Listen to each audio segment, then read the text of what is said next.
नमस्कार दोस्तों, स्वागत है आप सभी का एक और नए वीडियो में। एक समय की बात है, नगर में रहने वाला कबीर नाम का एक लड़का अपनी जिंदगी से बहुत निराश था। उसकी निराशा का कारण यह था कि वह अब तक कुछ भी नहीं कर रहा था। उसके माँ बाप उसे ताने मारते कि तेरे सारे मित्र कुछ ना कुछ कर रहे हैं, लेकिन तू अभी भी घर में ही बैठा हुआ है। मित्रों के बीच भी अक्सर उसका मजाक ही बनता। वह कहीं जाता तो लोग उससे पूछते कि क्या कर रहे हो। उसे यह बताने में बड़ी शर्म आती कि अभी वह कुछ भी नहीं कर रहा। धीरे धीरे उसने रिश्तेदारों के यहाँ जाना और लोगों से मिलना जुलना कम कर दिया। वह ज्यादातर समय अपने घर में ही बैठा रहता। वह अकेले में रोता, भगवान को कोसता और अपनी किस्मत को दोष देता। अब उसे अपनी जिंदगी बोझ लगने लगी थी। कभी कभी वह सोचता कि जब वे कुछ करने के लायक ही नहीं है तो फिर उसके जिंदा रहने का भी क्या फायदा। उसे तो मर जाना चाहिए। एक दिन वे अपने नगर की एक सड़क से गुजर रहा था। तभी उसने देखा कि एक गुरु दुख के ऊपर प्रवचन दे रहे हैं। वह भी वही भीड़ में पीछे बैठ गया और गुरु के प्रवचन सुनने लगा। गुरु बोल रहे थे कि दुख एक गुरु की भांति होता है जो हमें जीवन की सच्चाई दिखाता है और हमें सही से जीवन जीने का तरीका सिखाता है। आप चाहे तो अपने दुख रूपी गुरु से जीवन जीना भी सीख सकते हैं और चाहे तो उस दुख में डूबकर बैठकर रो भी सकते हैं। कबीर भी गुरु की यह सारी बातें ध्यान से सुन रहा था, लेकिन उसे गुरु की यह बातें सही नहीं लगी। उसने खड़े होकर कहा, दुख कुछ भी सिखाकर नहीं जाता, सिर्फ पीड़ा देकर जाता है। दुख की पीड़ा अनंत होती है। ऐसा लगता है इसके बाद कुछ भी नहीं होने वाला, कुछ भी नहीं मिलने वाला। मृत्यु भी उसके सामने छोटी लगने लगती है। गुरु ने कहा, आखिर क्या दुख है? तुम्हें कबीर ने अपना सारा दुख गुरु के समक्ष कह सुनाया और पूछा, क्या आपके पास मेरे इस दुख का कोई समाधान है? यह सुन गुरु मुस्कुराए और बोले, जिस दिन तुम्हारे जीवन में सच्चा दुख आए उस दिन मेरे पास आना, मैं तुम्हारे दुख का समाधान अवश्य करूंगा। इतना कहकर गुरु वहां से चले गए। कबीर ने सोचा, क्या मेरा दुख सच्चा नहीं है? क्या जिसने से गुजर रहा हूं वह छोटा है? कोई भी मेरे दुख को नहीं समझ सकता। जब मां बाप नहीं समझ पाए तो गुरु क्या समझेंगे? अपने दुखों से परेशान होकर कबीर ने एक निर्णय लिया कि अब वह कुछ करके दिखाएगा। उसने एक छोटा सा व्यापार शुरू किया, लेकिन उसमें उसे सफलता नहीं मिल रही थी। पर उसके घर वाले खुश थे कि वह कुछ तो प्रयास कर रहा है। वह अपने व्यापार में जुटा रहा और उसे धीरे धीरे सफलता भी मिलने लगी। फिर उसने रफ्तार पकड़ ली और सिर्फ 3 साल के अंदर ही वह एक बड़ा व्यापारी बन गया। अब कबीर के चारों तरफ ऐसे बहुत से लोग थे जो उसकी चिंता करते थे, उसे पसंद करते थे, उसके काम की प्रशंसा करते थे। अब उसके घर वाले भी उसकी प्रशंसा करते नहीं थकते थे। दिन प्रतिदिन उसके मित्रों की संख्या बढ़ती जा रही थी। अब वह अपनी जिंदगी से बहुत ही खुश था। उसके कुछ मित्रों ने उसे सलाह दी कि जब तुम बड़े व्यापारी बनकर इतने खुश हो तो सोचो कि अगर तुम इस नगर के, इस राज्य के सबसे बड़े व्यापारी बन जाओ तो तुम्हारे पास कितना सुख होगा। कितने लोग तुमसे जुड़ना चाहेंगे, तुम्हारा कितना यश फैले। स्वयं राजा भी तुमसे मित्रता करना चाहेंगे और जरूरत पड़ने पर तुमसे ही धन उधार लेंगे। मित्रों की यह बात कबीर के मन में घर कर गई। अब उसने और भी धन कमाने का प्रयास शुरू कर दिया, लेकिन उसे यह सब कुछ बहुत ही जल्दी चाहिए था।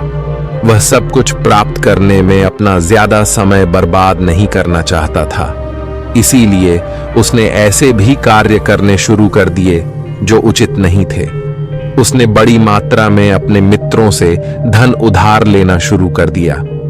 ज्यादा मुनाफा कमाने के लालच में अपने सामान में मिलावट करने लगा। उसने दूसरे व्यापारियों के खिलाफ षड्यंत्र भी रचे, उन्हें डराया, धमकाया। जैसा जैसा उसके मित्र उससे कहते गए वही करता गया। वह इन तरीकों से ज्यादा धन तो कमा रहा था, लेकिन अब उसके जीवन में सुकून नहीं रह गया था। उसके मन की शांति गायब हो गई थी। उसे रातों में नींद नहीं आती थी। सुख साधन की सारी वस्तुएं होने के बाद भी उसे किसी में सुख नहीं मिल रहा था। एक दिन कबीर अपनी बग्घी में सवार होकर कहीं जा रहा था। तभी रास्ते में उसे गुरु का आश्रम दिखा। वह रुक गया। वह गुरु के पास जाकर बोला, गुरुदेव, आपने कहा था कि जब तुम्हारे जीवन में सच्चा दुख आए तब मेरे पास आना। अब मैं बहुत दुखी हूं। मेरे रातों की नींद गायब हो गई है। मुझे कहीं सुकून नहीं मिल रहा। इस तरीके से कबीर ने अपनी सारी समस्या गुरु के सामने कह सुनाई। गुरु ने कहा, जब तुम मुझसे पहली बार मिले थे तब भी तुम किसी दुख में थे। तुमने उस दुख से क्या सीखा? कबीर ने कहा, मैंने सीखा कि सिर्फ सोचने और चिंता करने से कुछ नहीं होता। अपनी सोच को सच करने के लिए कर्म करना पड़ता है, और सिर्फ कर्म करने से भी कुछ नहीं होता। अपने कर्म को अंतिम पड़ाव तक ले जाना भी आवश्यक होता है। चाहे रास्ते में कितनी मुश्किलें आई, मन कितना ही निराश हो, कितना ही लगे कि अब आगे कुछ भी नहीं होने वाला, तब भी यह मानकर चलो कि मैं जो भी कर रहा हूं उसमें सफल अवश्य होगा। लोग सिर्फ सफल व्यक्ति को ही सम्मान देते हैं, फिर चाहे कोई कितना ही अच्छा क्यों ना हो, वह लोगों की नजरों में होता है। यह सब सुन गुरु मुस्कुराए और बोले, यह असली दुख नहीं है। जब तुम्हारे जीवन में असली दुख आए तब मेरे पास आना, मैं उसका समाधान अवश्य करूंगा। कबीर ने जाते समय गुरु को सोने के सिक्कों से भरा घड़ा भेंट किया। धड़ा देखकर गुरु ने कहा, यह मेरे किसी काम का नहीं। इसे उस पेड़ के नीचे गड्ढा खोदकर दफना दो। कबीर ने गुरु के कहे अनुसार घड़े को पेड़ के नीचे दफना दिया और वहां से चला गया। कुछ दिनों तक तो व्यापार अच्छी तरक्की कर रहा था, लेकिन गलत व्यापार की वजह से ही धीरे धीरे उसे व्यापार में घाटा होने लगा। उसकी सारी धन संपदा धीरे धीरे खत्म होने लगी, और एक दिन ऐसा आया जब उसके पास कुछ भी नहीं बचा और वह कर्जे से लग चुका था। लेकिन वह निश्चित था, क्योंकि उसने सारा कर्ज अपने मित्रों से ही लिया था। वे सोचता था कि उसके मित्र बुरे समय में उसका साथ देंगे, लेकिन ऐसा कुछ भी नहीं हुआ। बुरा समय आते ही मित्रों ने ही सबसे पहले अपना उधार मांगना शुरू किया, और उधार वापस ना करने पर जान से मारने की धमकी भी दी। उसके शुभ चिंतक, उसे चाहने वाले सब उससे दूर हो गए। उसके वह मित्र जो उसके साथ मौज मस्ती किया करते थे, अब उससे दूर भागने लगे। उसके परिवार वाले उसे उसकी गलत और कमियां गिनाने लगे। उसकी सारी संपत्ति नीलाम हो गई और उसके पास कुछ भी नहीं बचा। उसने अपने पिता से सहायता मांगी तो पिता ने कहा, मेरे पास ये थोड़ी सी ही संपत्ति है, अगर मैं यह भी तुम्हें दे दूंगा तो तुम्हारी मां को कहां रखूंगा? इस संपत्ति हमारा आखिरी सहारा है। कबीर के भीतर बहुत गहरा दुख हुआ। उसके आसपास ऐसा कोई भी नहीं था जो उसके दुख को समझ सके, उसे संभाल सके। लोगों से मिले इस धोखे और विश्वासघात की वजह से वह अंदर तक टूट गया। उसे लगने लगा, अब जीने का क्या मतलब? अब तो मृत्यु हुई, एकमात्र सहारा है वह है आत्महत्या करने। एक पहाड़ी की तरफ जा रहा था कि तभी उसे याद आया, गुरु ने कहा था, जब तुम्हारे जीवन में असली दुख आए तब मेरे पास आना। कबीर गुरु के पास गया और अपना सारा दुख कह सुनाया। वहीं आंखों में आंसू भरकर बोला, मेरे इस दुख का समाधान कीजिए। गुरुदेव, गुरु ने कहा, जब तुम्हारे जीवन में असली दुख आए तब मेरे पास आना, मैं उसका समाधान अवश्य करूंगा। कबीर ने कहा, क्या अभी जो मेरे जीवन में घट रहा है वह दुख नहीं है? आखिर असली दुख होता क्या है गुरुदेव? गुरु ने कहा, सबसे पहले तुम यह बताओ कि तुमने अपने इस दुख से क्या सीखा? कबीर ने कहा, मैंने सीखा कि जो लोग हमारी सफलता, हमारी तरक्की की वजह से हमारे जीवन में आए हैं, वह हमें धोखा अवश्य देंगे, क्योंकि वह बुरे समय में हमारे साथ खड़े नहीं होंगे। वह केवल अच्छे समय में हमारा फायदा उठाएंगे और बुरे समय में छोड़कर चले जाएंगे। भरोसा केवल उन्हीं लोगों पर करना चाहिए जो हमारे बुरे समय में, असफलता के समय में हमारे साथ खड़े रहते हैं। लेकिन ऐसे लोग बहुत ही कम होते हैं, पर जिसके पास होते हैं उन्हें उनकी कदर करनी चाहिए, उनका अपमान नहीं करना चाहिए। मैंने यह भी सीखा कि कभी किसी के खिलाफ षड्यंत्र नहीं रचना चाहिए। ईमानदारी, और धैर्य के साथ अपना काम करना चाहिए और कभी लालच नहीं करनी चाहिए। अपना सारा दुख और अनुभव बताने के बाद कबीर की आंखों में आंसू भरकर गुरु के सामने बैठा रहा।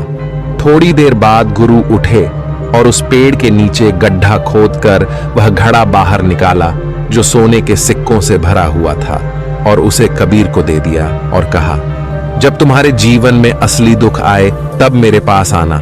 कबीर ने गुरु को धन्यवाद दिया और उन्हें प्रणाम कर वहां से चला गया। उसने उस धन से एक छोटा व्यापार शुरू किया। अब वह एक छोटा व्यापारी बनकर भी खुश था। उसने पूरी लगन और ईमानदारी से व्यापार किया।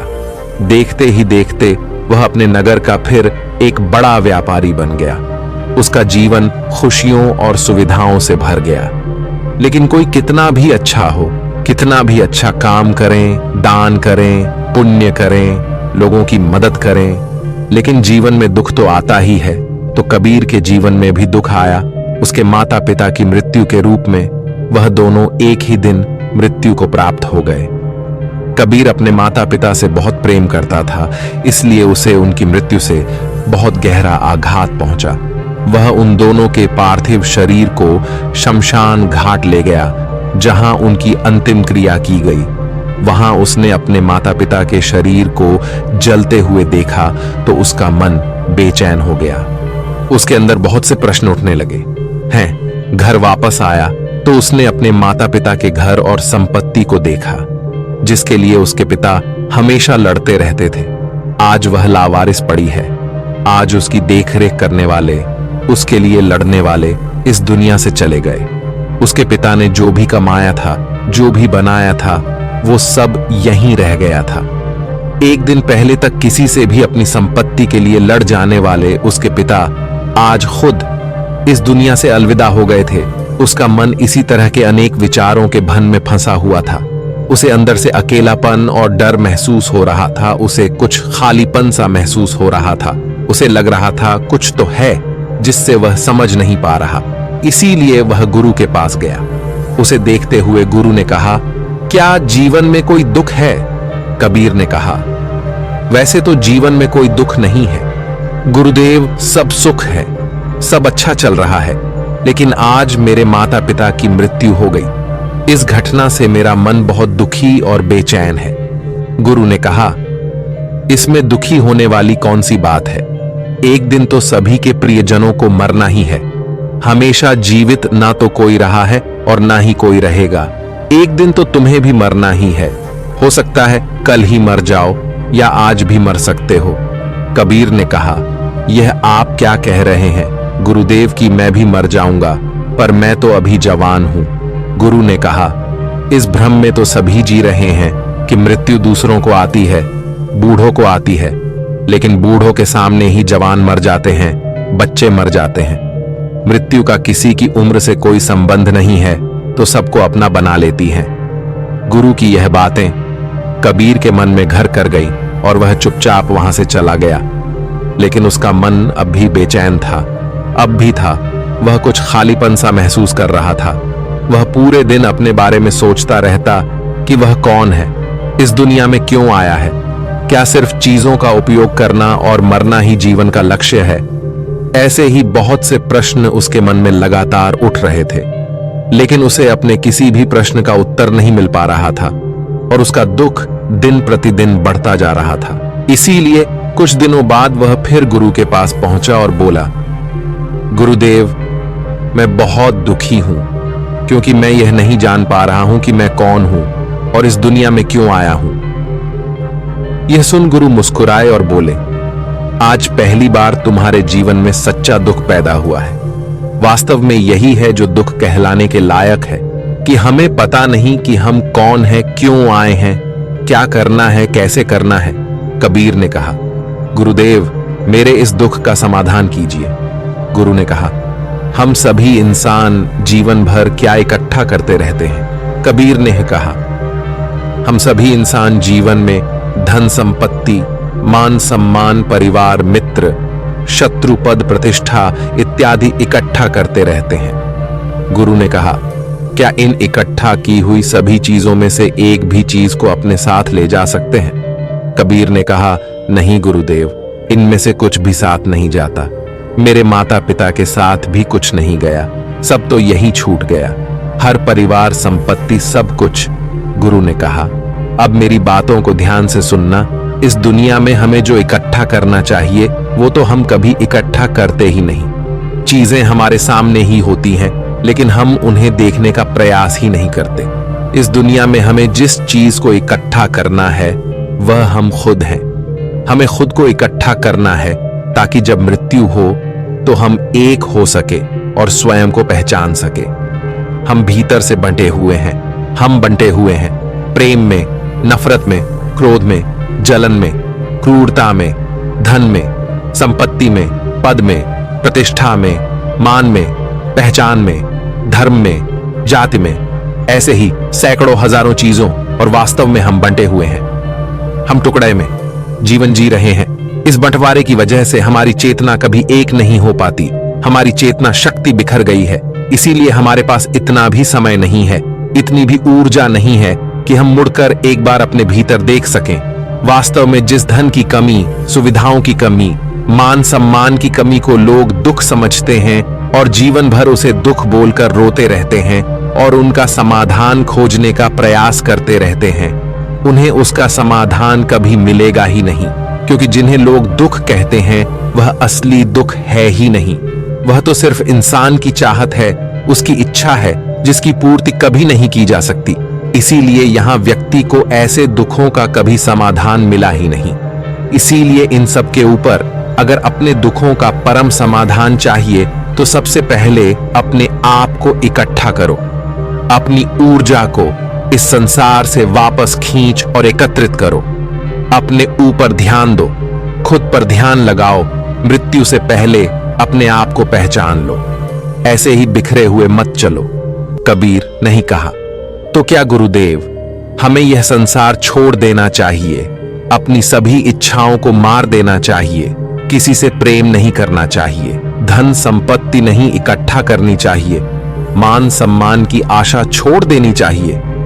गुरु ने कहा, एक बिखरे हुए मनुष्य के अंदर से कामनाएं, इच्छाएं और वासनाएं ऐसे ही निकलती हैं जैसे पहाड़ से कोई पत्थर गिर रहा हो, जिस पर पहाड़ का कोई नियंत्रण नहीं है, सिवाय देखने, परेशान होने और कुछ खोने के। इसी प्रकार एक बिखरे हुए मनुष्य की इच्छाएं अनियंत्रित और दुखदायी होती हैं। उसका अनियंत्रित मन कुछ भी इच्छाएं और कल्पनाएं करता रहता है और दुखी होता रहता है।